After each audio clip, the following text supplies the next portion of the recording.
3.5 inch நம்ம நெக்கோட centre வச்சிங்கன்னா கரெக்டாக இருக்கும். க்ளோஸ் நெக் அப்படிங்கிறதுனால நான் வந்து 3.5 இன்ச்சு ஷோல்டரோட அளவு வைக்கிறேன். கீழே நெக் வந்து பார்த்தீங்கன்னா உங்களுக்கு நல்லா தெளிவாக தெரியுதுன்னு சொல்லுங்கள். நெக் வந்து பேக் சைடு க்ளோஸ் நெக் அப்படிங்கிறதுனால நம்ம இப்படி கிராஸில் 5 இன்ச்சு வச்சுக்கலாம். இப்போது இந்த மாதிரி வச்சுட்டோம். 3.5 இங்கே 5 இப்படி கிராஸில். இப்போ இதை வந்து நம்ம மார்க் பண்ணி நெக் ரவுண்டு போட்டு கட் பண்ணிக்கலாம்.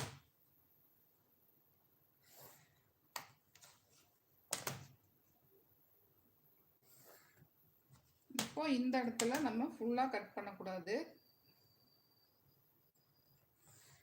இந்த மாதிரி கட் பண்ணிவிட்டு ரவுண்டு வந்து ஃபுல்லாக போட்டுக்கலாம். அவ்வளோதான். இப்போ நான் வந்து நெக்கு கட் பண்ணி எடுத்துறேன். இது வந்து பேக் சைடுக்கு உண்டானது.